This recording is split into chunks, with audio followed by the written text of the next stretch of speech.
KZ Guy 2 here, No Nonsense Know-How.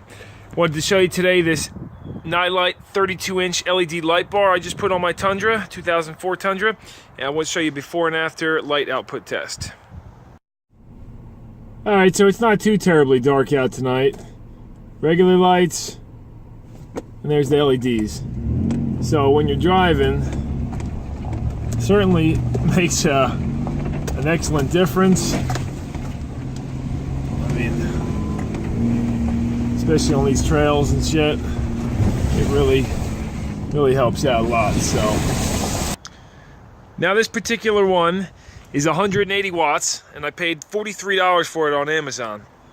It's got 60 LED lights, each 3 watts each, and I did do an amp clamp on the hot lead going to it, and it draws about 15 amps right on the money. Now these are the brackets it comes with.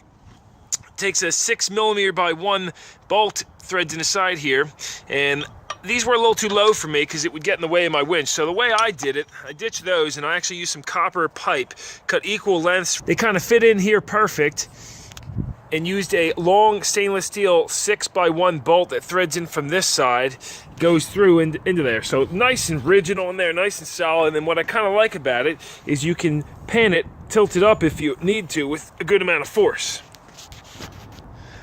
As far as wiring it, that comes down, put a little grommet here, that runs across the bottom of here, and then I just have one hot lead coming from the vehicle, and I used a self-tap and tapped it right into here in this bar, so you can't see it on the top because I smoothed that out. Now instead of adding like another switch for the LED light, I actually tied it into my fog light switch, because I found that I usually leave my fog lights on all the time anyway, so I just wired those in with the low beams so that they stay on all the time. Another reason I find that pretty important to do is because if you're driving at nighttime and you need to shut that LED light bar off right away because somebody's coming ahead towards you, it's nice having it right on the multi-function switch here to be able to shut that on and off real quick instead of having to reach down here and fumble with some switches. So wherever you're going to mount the switch for this thing, put it in a convenient location. If you want some more details on how I wired this and use the fog light wiring, I can show you that in a later video. Comment if you're interested and I'll post that for you. One other thing I did notice about this is I don't know if you can hear that high-pitched sound, but I can certainly hear it.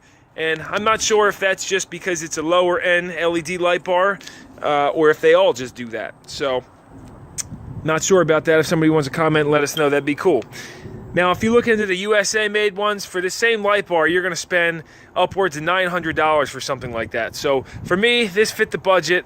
And you know what? It does the job for now, and it does have great LED light output. Look at that against my factory headlights. I mean, they just look like lemons right there. Terrible. And of course, like any other auxiliary light source with this kind of light output, this is for off-road use only. And these are seriously blinding, so you might want to adhere to that because somebody could swerve right into you, come across a median and hit you if you blind them with this thing. So I'm actually surprised that nobody gets pulled over with these things yet because, you know, they are pretty lethal at nighttime. But off-road, oh my God, the thing works wonders. I absolutely love it. I had a smaller one on there before and I loved it so much I had to get a bigger one. So anyway, if you guys need any more details, like I said, leave a comment, let me know, and if you can give me a thumbs up if you liked it, that's greatly appreciated. So till next time, KZ Guy 2, a little no nonsense know-how for you, and I'll see you next time, guys. Thanks a lot.